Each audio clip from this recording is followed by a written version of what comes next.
асуулт асууя. Уул нь бол өмнөх засгийн газар бол энэ асуудлыг компани орондын гэрээгээр зохицуулаад яваад иж болсон юм л да. Ямар нэгэн асуудал үүсэхгүйгээр тэгээ ингээ их хурл руу оруулаад ирнэ. Тухайн үед бол яг хаа засгийн газар юу гэж үзэж исэн бэ гэхээр энэ бизнесийн харилцаа компани хоорондын энийг ингээд сайдаа энийг ингээд боломжтой гэж өмнөх засгийн газар бол үзэж исэн л та. Тэгээд шийдэд болоод исэн. Тэгээд ахаад нэг шинэ компани байгуулах ч юм уу. Энэ компани альдивын байгуулагдаад Эрдсойл гэдэг компани байгуулагдаад энэ чих олон жил явж байгаа шүү дээ. Тэгээд амьд нэм сайд ахаад нэг хамтарсан компани байгуулах гэдэг байна уу? Эсвэл Эрдсойлоо хэлээд байна уу? Гэхдээ яг би бас өөр дээр ч байж байгаа зарим зүйлүүдийг бол ойлгоч л байна л та. Одоо энэ их хүнд хэцүү цаг үед зарим зүйл дээр одоо яахгүй болохгүй байх. Гэхдээ бол яг өмнөх засгийн газарт юу хийж исэн бэ гэж зарим сайдууд асуугаад ах шиг. Тэр бол чи компани хоорондын асуудал их хурл руу хамаагүй давж оруулаад эдггүй шүү гэдгийг. Тэр үед яг урлагтар сайд юуны юу байсан л та.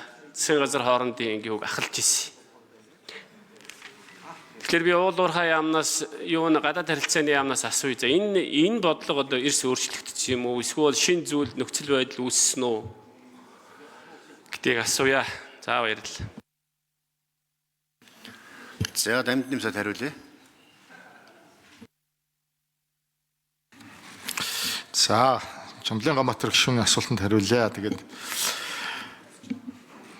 за одоо тэгээд зовлон үдсэн хүн шүү дээ. Та одоо бас ойлгож байгаа бах. Тэгээд тэрийг хэлж байгаад их баярлалаа. Тэгээд энэ асуудал бол нэг үгүй хэлэхэд одоо мэдэхгүй бараг харилцааны л асуудал баймаар санагдаад идэгин. Тэгээд манай уулуурхай яам хуулиараа ингээд хүлээх үүрэгтэй болохоор үнээр хүнд шүү.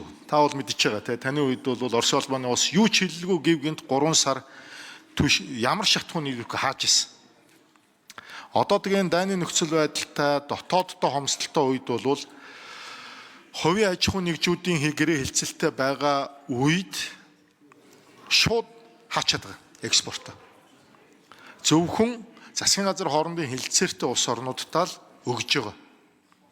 Өөрсдөө шууд хэлдэг бид нар дотоодынхоо мужуудад хүргэж чадахгүй байж танаад өгж байгаа шүү. Бас энийг ойлгоорой гэж. Тэгээ энэ гэрээ засгийн газар хоорондын хилцээр хийчүүл бид одоо эргээд цаг тухай бүр одоо ингээл чим нисч ирээл засгийн газар хоорондын асуудал яригдаал ерөнхийлөгч яриад ерөнхий сайд яриад ингээ бужигнаад байна. Яг үннээ хэлэхэд бид нар бол аргацаас аргаал үдээ үрсэн. Тэгэхээр одоо бол бид бас энэ нөхцөл байдал туйлын эвгүй байгаа үед одоо энэ хилцээрээ ээж ер нь нэг аливаа хориг саадад орохгүй байх ийм нөхцөл байдлаа бүрдүүлэх зайлшгүй шаардлагатай байгаа юм аа. За хоёрдугаарт бол тэр шинэ компанитай холбоотой асуудал яригдана.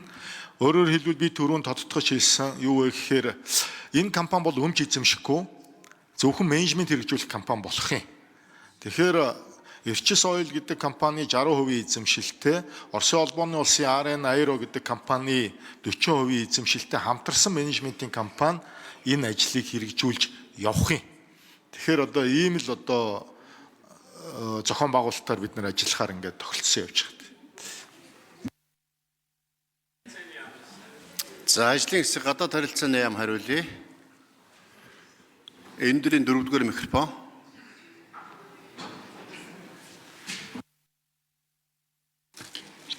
За гадаад харилцааны яамны гэрээ хэрэгцээ газрын захирал Соёлмаа Ганбаатар гишүүний асуултанд хариулъя. За Оросын улбаны улсын дотоодын зах зээл газрын тосны үн докторгүй улсантай холбогдуулаад тухайн улсын засгийн газраас 2023 оны 9 сарын 1-нд тогтоол гаргаад хязгаарлалтуудыг яасан. Тухайн хязгаарлалтууд дээр болохоор засгийн газрын хоорондын хилцээргүй улсуудад бол одоо тодорхой хязгаарлалтын дагуу газрын тосны түвш нийлүүлэх ийм тогтоол гарсан. За үүний мөрөөр Монголын тал хилцээ хийгээд 2024 оны 9 сард Оросын улбаны улсын ерөнхийлөгч айлчлалын хүрээнд 2 засгийн газрын хоорондын хилцээрийг байгуулсан байгаа. Нэг нь бол газрын тосны бүтээгдэхүүнийг саадгүй одоо хүлээж авах, нөгөөх нь болохоор агаарын хөдөлгөөний түвш нийлүүлэх гэсэн ийм 2 хилцээр байгуулсан. За агаарын төлгийн түвшний хилцээрийн хувьд гэх юм бол байнгын хорооны хилцүүлгийн үеэр гишүүдээс нэмэлт өөрчлөлт оруулах, сайжруулах болох 5-аас 6 санал гарсан. За тэр саналын дагуу байгуулсан хэлэлцээрдээ Оросын талтаа дахин хэлэлцээ хийгээд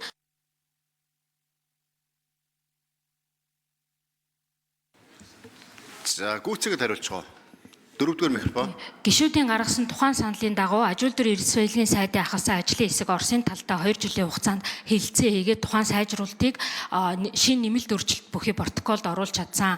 Тэгэхээр Гамбатар гишүүний асуусан агаарын үйлгийн түвшийг нийлүүлэх засгийн газрын хоорондын хэлэлцээрийн хувьд гэх юм бол гол зорилго нь ерөөсөө талууд итгэмжлэн байгууллагаар дамжуулаад агаарын үйлгийн түвш нийлүүлэх за мөн хамтарсан компани үйл ажиллагаа эрхлэх таатай нөхцөлийг бүрдүүлэх зорилготой ийм товч 10 залт бүхий юм гэрээ байгаамаа. За Ганбаатар гишүүн тодруулж асууя. За асуугаад явах те. Гэхдээ нэлээд хэд хэдэн ноцтой заалтууд байсан шүү.